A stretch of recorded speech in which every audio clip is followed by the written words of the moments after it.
हम जितनी देर कथा में बैठे उतनी देर हमें उस परमात्मा से आस लगाकर बैठना। शिव महापुराण की कथा तो यहां तक कहती है कि मंदिर में भी जाओ, शंकर के मंदिर में भी दर्शन करने जाओ भगवान शिव के, और तुम्हारे पास में पर्स नहीं है, तुम्हारी जेब में पैसा नहीं है, तो पड़ोसन से मांग कर चढ़ाना मत। आरती में भी 1 रुपया पड़ोसन से मांग कर मत चढ़ाओ, भगवान के सामने भी 5 रुपया 10 रुपया पड़ोसन से मांग कर मत चढ़ाओ।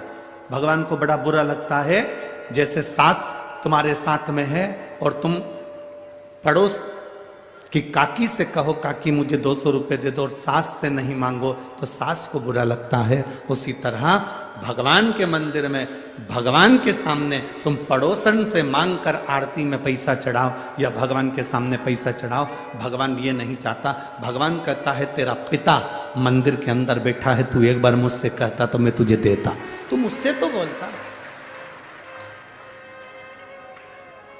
तू मुझसे कह नहीं रहा, कोई आस मुझसे लगा ही नहीं। तू बोल बम का नारा है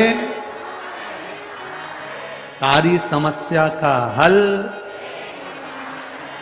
तुम मुझसे तो आस लगा, हम दुनिया से आस लगा कर बैठे। और जिस दिन हमने परमात्मा से आस लगाई उस दिन हमारी जिंदगी की सार्थकता सिद्ध हो, सिद्ध।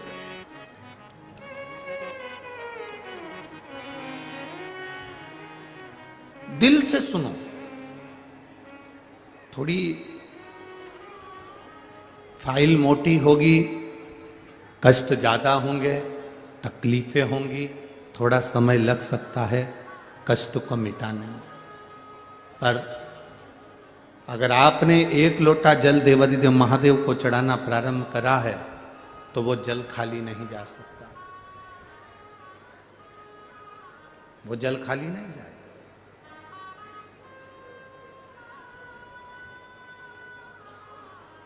थोड़ा तकलीफ आ सकती है, एक सिद्धता का भाव अपने भीतर प्रकट करो, जैसे देवराज नाम का ब्राह्मण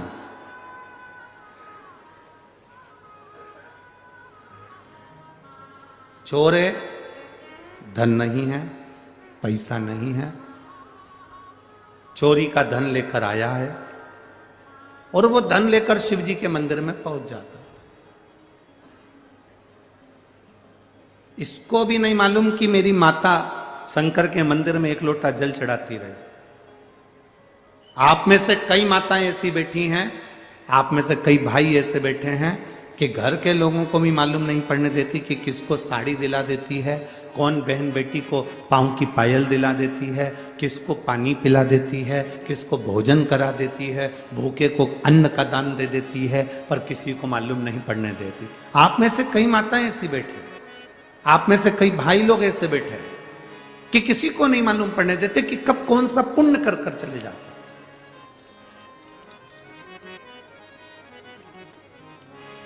अपने हाथों से अपन सत्कर्म करते चले। कौन देख रहा है हमें उससे मतलब नहीं, कौन हमको देखा उससे मतलब नहीं, कौन ने हमको पूछा उससे हमें मतलब नहीं, कौन हमको चाहा उससे हमें मतलब नहीं। हमें तो ये मतलब होना चाहिए कि हमें किसी भूखे को भोजन करा दिया, प्यासे को पानी पिला दिया। मूल वही है। देवराज को नहीं मालूम था कि मेरी माता शिव जी को 1 लोटा जल चढ़ाती है। शायद आप लोगों को भी नहीं मालूम होगा कि शंकर जी पर 1 लोटा जल चढ़ाने का फल क्या है। लोग कहते हैं 16 श्राद्ध में, श्राद्ध पक्ष में हम गया जी जाते हैं और भगवान शंकर, हम गया जी में जाकर तर्पण करते हैं, हम गया जी में जाकर पिंडदान करते हैं, हम नासिक में जाकर तिलांजलि देते हैं, तर्पण करते हैं, पिंड देते हैं, हम सरयू जी के तट पर जाकर माता सरयू को पिंड देते हैं, तर्पण करते हैं, हम गंगा जी पर जाकर जल छोड़ते हैं, तर्पण करते हैं, पिंड देते हैं। शिव महापुराण की कथा विद्येश्वर संहिता के अंतर्गत लिखा गया, जब हम 1 लोटा जल भगवान देवाधिदेव महादेव को समर्पित करते हैं तो आपने 16 श्राद्ध में अपने पूर्वजों को जल दिया कि नहीं दिया? आपने अपने पितरों को जल दिया कि नहीं दिया? आपने अपने पूर्वजों को पिंडदान किया कि नहीं किया? आपने अपने पूर्वजों को, अपने पितरों को कुछ दिया कि नहीं दिया? 16 श्राद्ध में, श्राद्ध पक्ष में, किसी के मरने के बाद, किसी के जाने के बाद तुमने किसी भूखे को भोजन कराया कि नहीं कराया? पता नहीं। पर इतना शिव महापुराण की कथा कहती है, जब हम एक लोटा जल अपने घर से पानी का भर कर जाते हैं, शंकर जी को समर्पित करते हैं, शिवलिंग पर एक लोटा जल जब हम चढ़ाते हैं, उस समय पर हम अपने पूर्वजों को, अपने पितरों को जल प्रदान कर देते हैं। क्योंकि शंकर पर चढ़े हुए जल का एक अंश हमारे पितरों को, हमारे पूर्वजों को भी मिलता है, जिससे हमारे पितर हमें आशीर्वाद देते हैं और हमारी जिंदगी की एक राह अपने आप प्रशस्त होती है, एक राह प्रशस्त हो जाती है।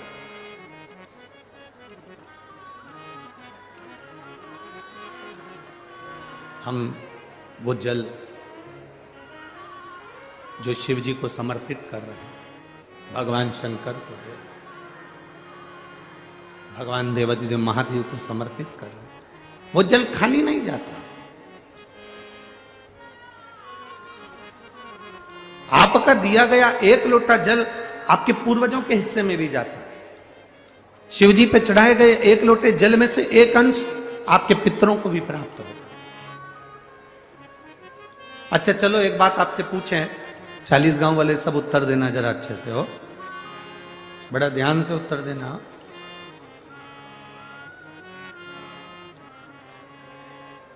बहुत सावधानी से।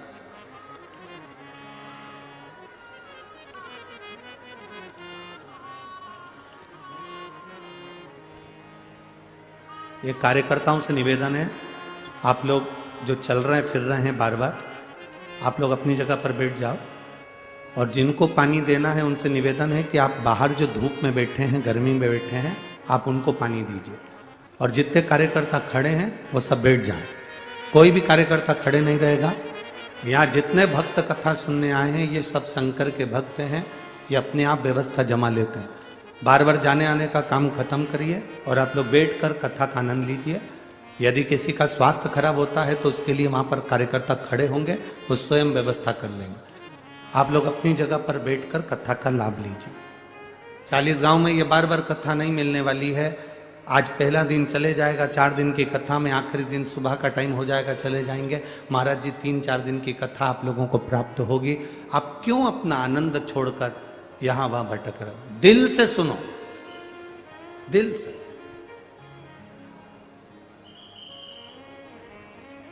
और हम आपसे भी कहते हैं, आपको कार्यकर्ता की जरूरत है कि महादेव की जरूरत है? जम के तो बोलो जरा, बस। तो फिर बड़े प्रेम से, आनंद से बैठकर कथा सुनो। एक प्रश्न आपके भीतर, शिव महापुराण की कथा कहती है, विद्येश्वर संहिता कहती है कि एक लोटा जल जब हम महादेव को चढ़ाते हैं, शिव जी को समर्पित करते हैं, तो उसमें से एक अंश पितरों के पास चले गया, एक अंश पूर्वजों के पास चले गया, एक अंश वास्तुशास्त्र के, वास्तु के देवता के पास चले गया, एक अंश नारायण के पास चले गया, एक अंश ब्रह्मा जी के पास चले गया, एक अंश इंद्र के पास चले गया। विद्येश्वर संहिता कहती है कि शंकर जी पर समर्पित जल के 33 कोटि देवी देवताओं के हिस्से हो जाते हैं केवल एक लोटे जल में से, एक लोटा जल में से।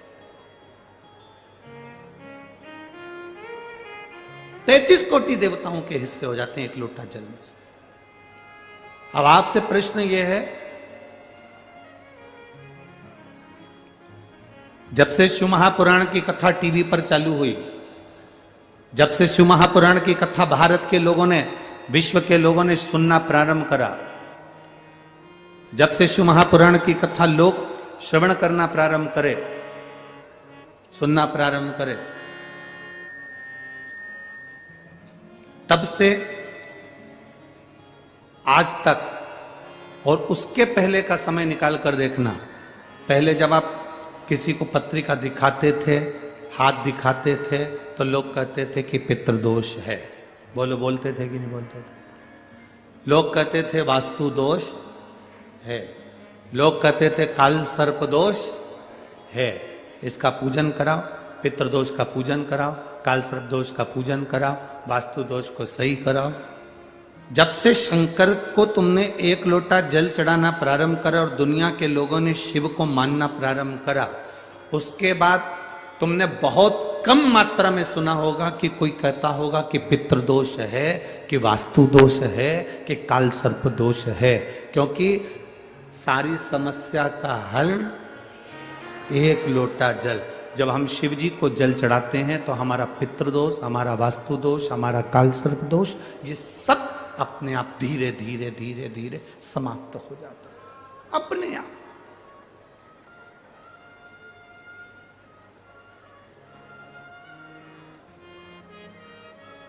धीरे धीरे समाप्त।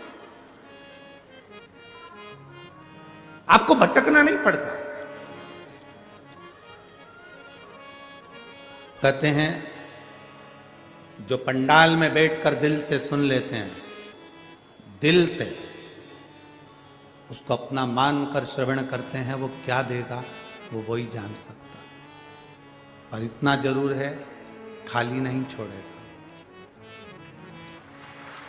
खाली नहीं छोड़ेगा। आप उसके भरोसे में कथा का श्रवण कर कर अपनी जिंदगी की सार्थकता को सिद्ध करिए। आपका फर्ज है।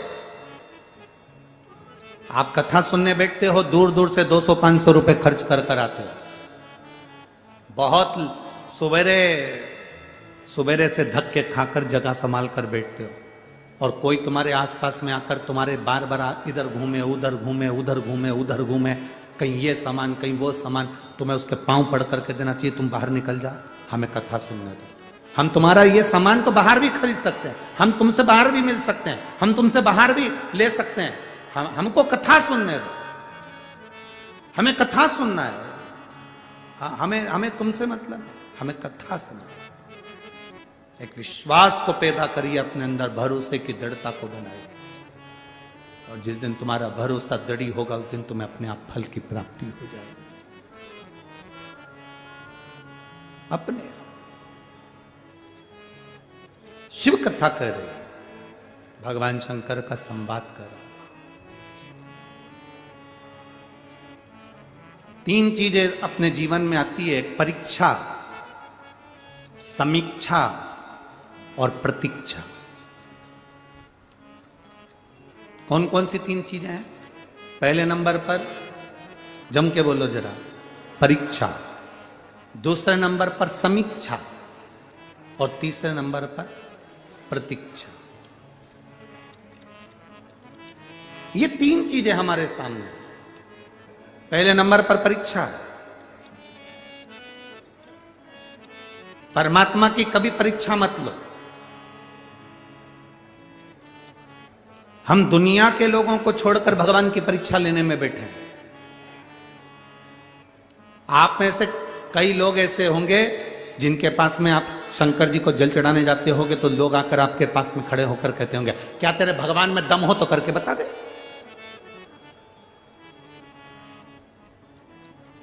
तेरे भगवान में अगर कुछ है तो कर कर बता।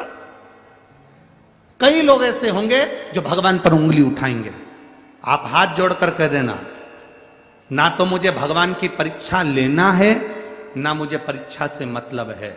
मैं क्यों कहूं कि मेरे भगवान में दम है तो ये करके, ना ना ना, ये व्यर्थ की बात दुनिया के लोग करते हैं, मैं नहीं करती। मैं तो एक लोटा जल महादेव को चढ़ाती हूं, और इस भाव से चढ़ाती हूं कि मेरा महादेव मुझसे कदम से कदम मिलाकर चल रहा है, मुझे और कुछ नहीं चाहिए।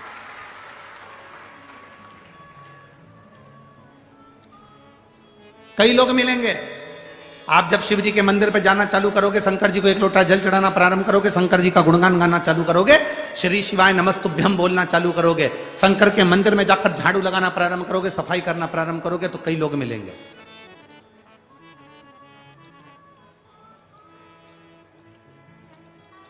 आप मंदिर को जब क्लीन कर रहे हैं, साफ कर रहे हैं, मैं माननीय प्रधानमंत्री जी श्री नरेंद्र मोदी जी को धन्यवाद देना चाहूंगा कि राम अवध में विराजमान हो रहे हैं, उसके पहले उन्होंने एक नियम पूरे भारत में लागू किया कि राम जी अवध में बैठे, उससे पहले हमको एक आंदोलन चलाना है, पूरे मंदिरों को साफ करना है। शिव महापुराण की कथा आपने श्रवण कर ये जो नियम आपने शिव महापुराण की कथा श्रवण कर ये नियम जो लिया और पूरे भारत के मंदिरों को, नदियों को, तालाब को, बावड़ी को, सरोवर को क्लीन करने का जो विचार करा, यही समिति का नियम है, यही शिव महापुराण कहती हुई है।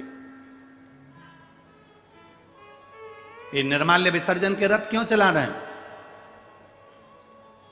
सब दूर कचरे के रथ चलते हैं, परंतु विठले सेवा समिति आपसे बार बार कहती है, कुबेरेश्वर धाम से बार बार कहा जाता है, शिव महापुराण में बार बार कहा जाता है, निर्माल्य विसर्जन के रथ भगवान के मंदिर के निर्माल्य को इकट्ठे करके उसकी खाद बनाओ, पेड़ पौधे में डालो, नदियों को स्वच्छ रखो, सरोवर स्वच्छ रखो, तालाब स्वच्छ रखो, मंदिर स्वच्छ रखो।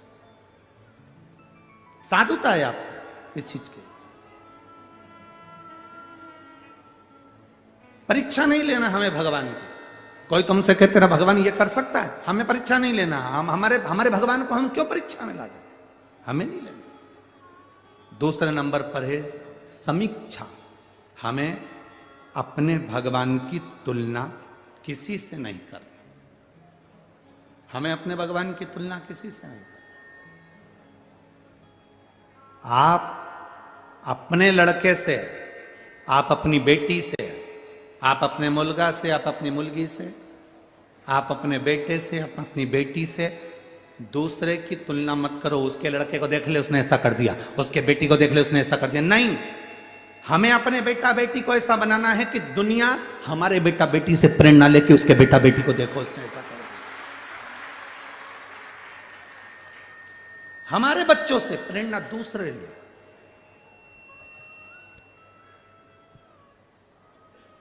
हमें समीक्षा नहीं करना।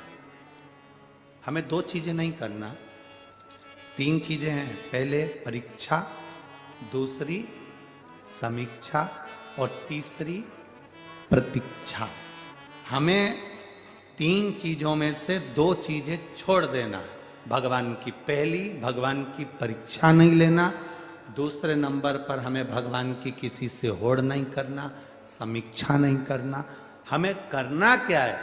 तो तीन चीजों में सबसे आखिरी की जो चीज है, क्या? जम के बोलो जरा। प्रतीक्षा। हमें इंतजार करना है। मैंने मेरे बाबा को पुकारा है, मेरा बाबा मेरे दुख हरने आएगा। जैसे शबरी राम जी का इंतजार करती रही, प्रतीक्षा करती रही, तो राम आए। शबरी राम जी का इंतजार करती रही तो राम आए।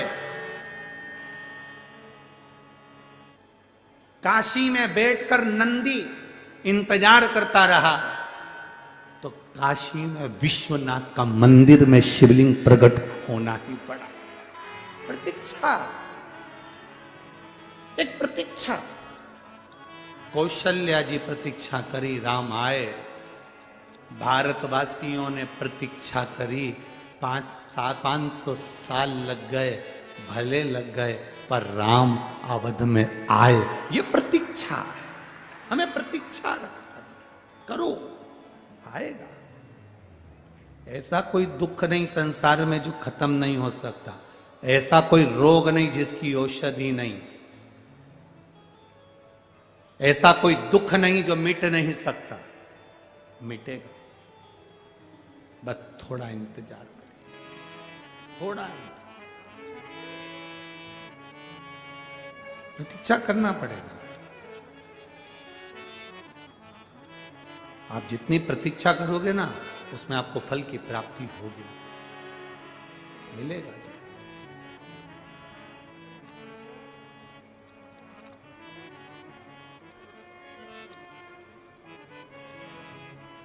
वो मिलेगा।